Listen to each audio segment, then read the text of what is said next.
Hi everyone, and welcome to the Science of Spirit.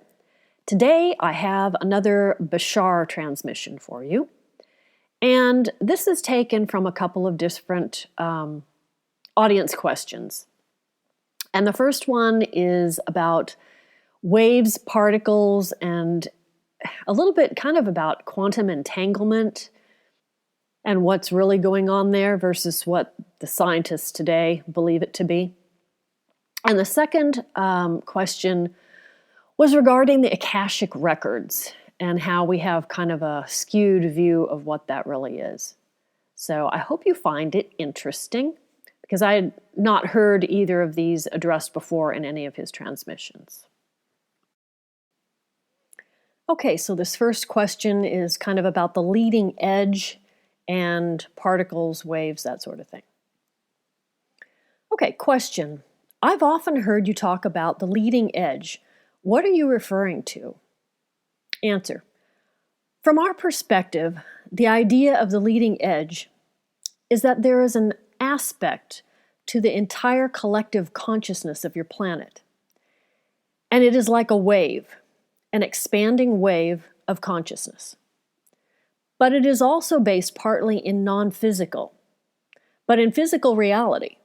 And therefore, there are certain, shall we say, pressures or resistances in physical reality that pile up against the expansion wave, creating a border or a barrier that might be considered the leading edge of the expansion. There is still a vibrational difference between the front of that wave and the reality that it is changing, which may have some resistance to it. Question. Okay, is it related to the wave and particle function in quantum reality? Answer. There are some cross connections, but not necessarily exactly the way we just described. The idea is that consciousness needs to be understood to be part of the equation. And when it is understood in that way, you will see that it manifests this idea of so-called duality in the concept you call space and time.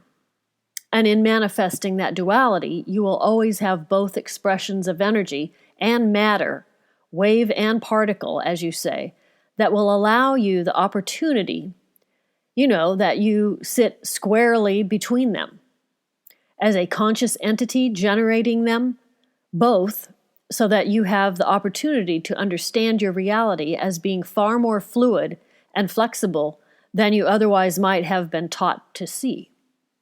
So science is beginning to break through those understandings and create the idea that reality itself isn't necessarily as solid as you used to think, that the very idea of space-time may need to be dissolved in the understanding that all of these things issue from the consciousness field that exists prior to the experience of space and time. You have in your quantum physics the concept of entanglement, but many of your scientists thought, and many still think, that this idea of entanglement demonstrates action at a distance. That if you have two particles that were created and they split off and go into different directions and are light years apart, but you still manipulate one particle, knowing that the other particle is then simultaneously manipulated, making it look as if they are breaking the speed of light barrier. Because how can the information of this manipulation reach that particular particle faster than the speed of light? So many have assumed and coined the phrase that this is spooky action at a distance. That they didn't understand, however, it is not a demonstration of action at a distance. It is a demonstration that distance is an illusion, because those particles are actually still here and now, no matter where they appear to be in the illusion of physical space-time and volume. Therefore, all of these kinds of understandings and recognitions are beginning to break down the concept of what quantum reality really is simply one of the first expressions of consciousness creating a matrix and a crystallization, shall we say, field that creates the foundation of what you experience as the physical reality dream. It's just an expression that lays a carpet down for you or a game board down for you so you can play the physical reality game. Question: so what function do our brains have in this idea of the like things shifting billions of times per second? What mechanism or what's actually happening there? Answer: well, the idea is that you become literally a new person with a new brain that is more adapted to the idea of the vibrational shift of the reality that you have made. You never have the same brain. You never even have the same atomic structure. So it seems as though scientists are really going to have to get their heads wrapped around the fact that things are all happening now. And it's just the physicality that makes everything look like it's happening in, a series of events when it's really all in existence at the same time.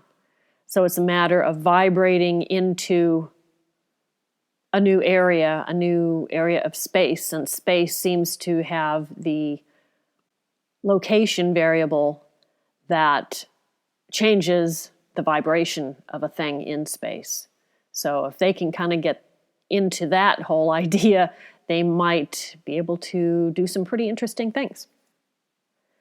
Okay, so the next question was about the Akashic Records and how that actually exists versus what we traditionally think that it is. So here's what he says. All right, we are now going to talk about the idea of what you call the Akashic Records. But the idea really is about the way you refer to these things, this concept brought up by someone who asked us if we were able to access the Akashic Records. That's then, when the question is presented in this way, it demonstrates very clearly that the way you're actually defining this concept creates a sense of separation. If the Akashic Records were somehow some repository somewhere out in the universe and some dimensional plane that you need some special keys to unlock and access, think about this for a moment. In light of what we've already started to talk about, if you understand that everything is one, and you understand that everything is here and now, it is about the idea of everything that happens being recorded. It's simply the idea that everything that exists here and now, and therefore, of course, you have access to all that information. Not because it is recorded somewhere, but because it's here and now, alive in present time. Doesn't need to be recorded in the fabric of space and time because it is the fabric of space and time. It is the here and now, simply other versions of the here and now. So by using the term Akashic Records, it's all right as a euphemism, but you see it can mislead you, can create the misunderstanding that this somehow is a repository existing somewhere in the infinite depth of space and time.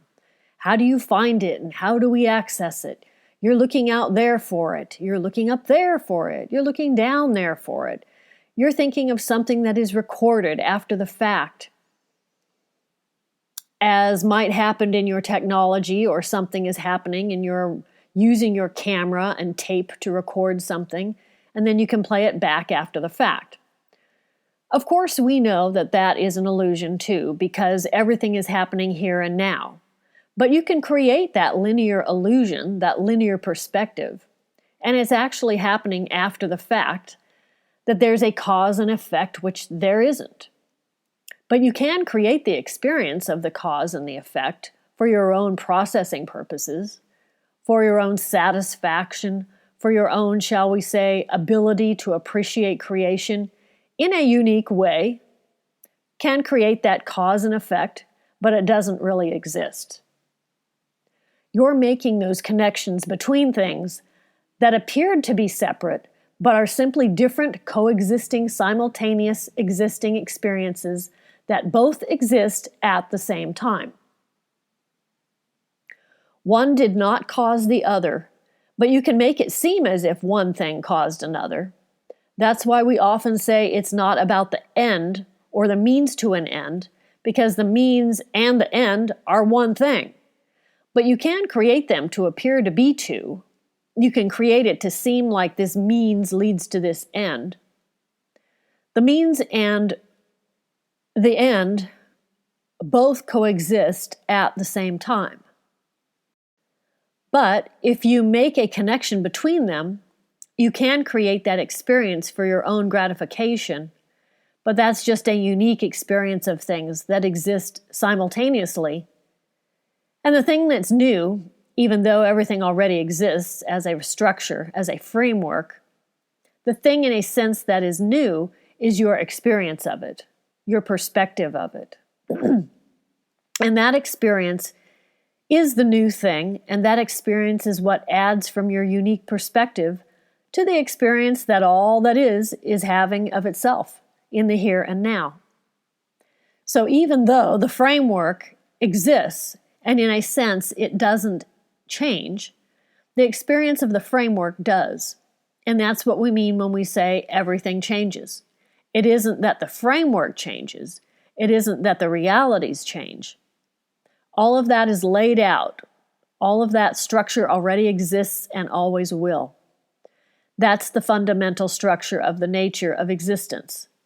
And that's why it's easy to see, because it never shifts. It never changes. The whole structure is always the whole structure. But the experiences, the perspectives, the relationship of your unique perspective to that structure is what changes. That's what we mean when we say everything changes. That is the fourth law. It's your experience, your perspective that changes. I have to say, I really love Bashar's explanations of things. And when I first heard about this, everything existing all at once, it's still taking me time to kind of get my head wrapped around it. When you've been brought up, and as we all have, to believe that everything happens, in a sequence and that there's separation, it really takes a little doing to get into the idea of everything existing all at the same time. So, yeah, I'm still working on that one myself, but it makes sense. So, I hope you guys found this interesting. And if you enjoyed this, please share it with your friends.